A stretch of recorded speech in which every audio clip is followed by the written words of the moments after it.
Scholars, welcome to day 2 of our Cityscape project. Hopefully you were able to get a lot of your drawings done last time. If you didn't quite get finished with the pencil part last time, that's okay. You'll have some extra time to work on that today. But I want to go ahead and show you how we are going to be adding color into our drawings.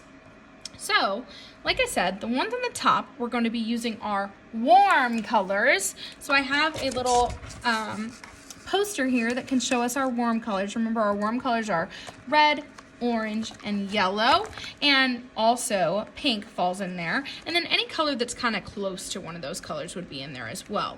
So for the top, you're only going to be using warm colors.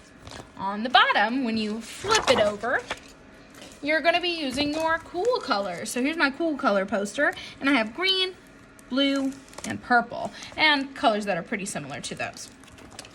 So there's a certain way that I like to do the colors on this project, and I'm going to show you here in just a second. Okay, friends, so if you are working from home, you might be limited to just the materials that you have. So you might only have crayons, or you might only have markers.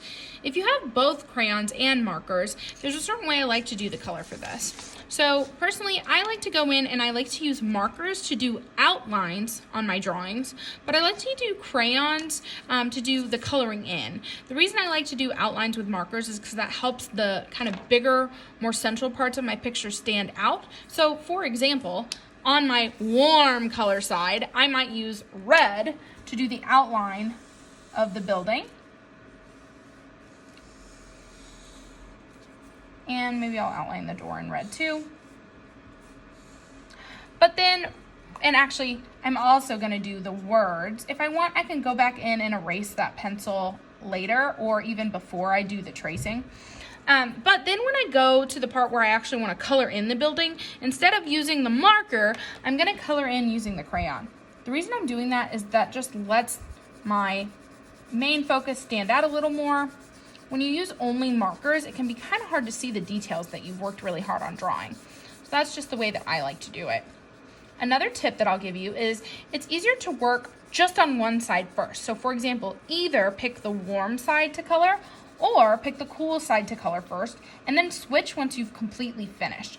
That's gonna help you keep track of what you have worked on, and it's gonna make it so that you don't accidentally use a cool color on your warm color side of your drawing. Now I'm just gonna go in and use some orange to color the doors because I wanna make each building look a little bit different. I'll do one more as part of my example before I switch to the cool colors for you. So maybe I wanna do this building here orange. Again, I'm using those markers to outline. Maybe I will switch and use red for the words.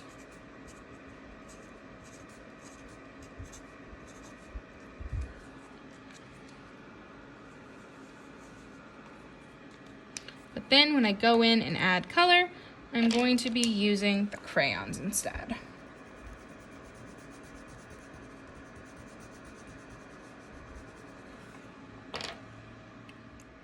Alrighty, so I'm not quite done yet, but I wanted to show you what mine is looking like so far. So you'll notice that my whole warm color side is all reds, pinks, oranges, yellows, and everything has been colored.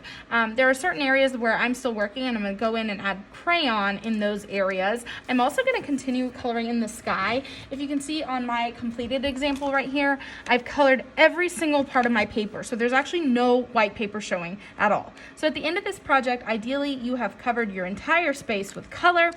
But I just wanted to show you so that you can start what happens when I go to switch to the cool side. Also, you might be thinking, well, Ms. Whitaker, a tree isn't pink and orange. Well, maybe there are some orange leaves, but I know that tree trunks are brown. But for the purpose of this project, everything on the top side is going to be warm. And so when you flip it over, everything should be cool. So now I can start on my cool side. I have my cool colors over here, and I might start with blue. Again, I'm using the markers to do the outlines.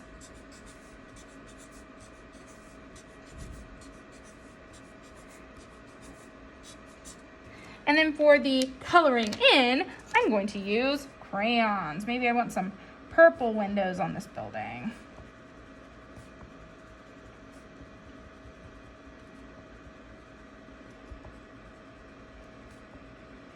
And maybe I want to make the rest of the building green. So you can get creative with your colors, how you choose, but make sure you're doing your very best to do only cool colors on the top and warm colors on the bottom, or actually vice versa. Warm colors on top, cool colors on bottom. I guess it really doesn't matter though, because both sides are at one point the top and then the bottom. So I'll show you my completed example here in just a minute, and then you can get started. Okay, so I was able to go ahead and finish up my project, and so I wanted to show you the very last thing that I like to do to just kind of make this project look nice and neat. Usually what I'll do is I'll take a crayon and I will just go in and kind of softly color in the rest of the background. I really don't want it to be super dark because I don't want to distract from the actual buildings themselves, but I'm just going to take almost like the side of the crayon and just very lightly cover the rest of the picture that is still white. I've also added in these little dashes of marker just to add a little highlight into the sky. Maybe you could think of them as like shooting stars or clouds or something fun like that. But I just thought that that looked a little bit cool to show some extra detail in the sky. And here is the completed example. You can see that I've covered all of the white areas of my picture, and I have made sure that I've only used warm colors up top and cool colors on the bottom. So you guys can go ahead and start coloring yours. Remember, by the time you're finished with this project, the whole thing should be covered, and I hope you have fun creating your warm and cool color cityscapes.